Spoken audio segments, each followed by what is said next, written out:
Փաշինյանի հակառուսական քաղաքականության պատճառով Ռուսաստանն այլևս չի ընդունում մեր խմիչքները, գյուղմթերքը, ասել են գազն էլ այլևս արտոնյալ գնով չեն տալու։ Քաղաքացին հույս ուներ, որ գոնե իշխանափոխությամբ ռուսների հետ հարաբերությունները կշտկվեին, հիմա ինչ է լինելու։ Պուտինը մեզ գիտես ինչ որ Թիֆլիսի օրը կգնի։ Ես ինչ-որ գուշակ եմ տեսնում ինչ պետք է անի վերջը։ Նույն ցավի սեղմե չոքսնագը մեզի։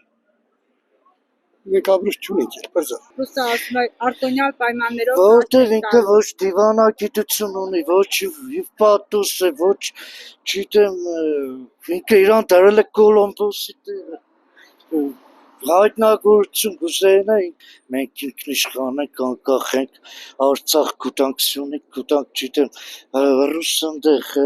ինչ է կարող է բաներ, մի հատ, ասենք մանգապարտեզ երեխա է, ինչ է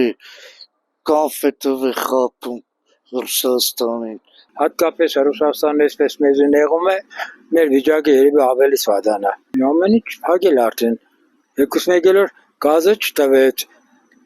ծորեն չտեց, մենք 90% Ռուսաստանից ենք ծորենը հացը բերում, մեր միշկը չի ընդունում, բանջարեղենը չի ընդունում, այդ ամեն ինչը փակեց մի պաշտպան մենք պիտի դուժենք։ Աներս միշկ ունիմ հայատում ցանած, միշտ ում դիտամ, միշտ ենեմ, հա, ասենք մեր 2 կիլո դվարը, մեր 2 սենի գարը, դրանով չենք կնա մենք այդ ամբողջ վերջը օգտագործենք։ Մնադիպ ճանա, մեր աշխատանքը, մեր վերցրած վարկերը դերտա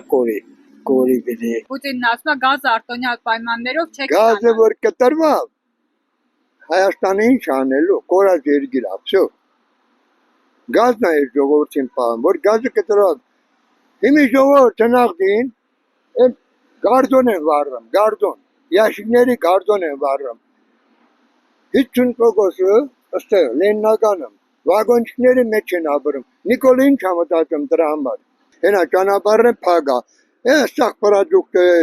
ջրերը, ամեն ինչ հենա։ Գուրջայի սահմանը արդեն 5000 ավտոներ կա, բեռնատար ավտոներն փակված։ Կարապետյանը որ ընտրվա, այդ հարցերը կլուծվի։ Բա, կլուծվի, բայց պիտանի։ Այդ ինչ է։ Առանց Ռուսաստանի մենք յոլա չենք գրա այստեղ։ Թե անվտանգության տեսակետից, թե մնացած հարցերով։ Մենք կկորինք։ Մեր ազգը, մեր պետությունը, եթե Ռուսաստանից անջատվանք մենք կորինք։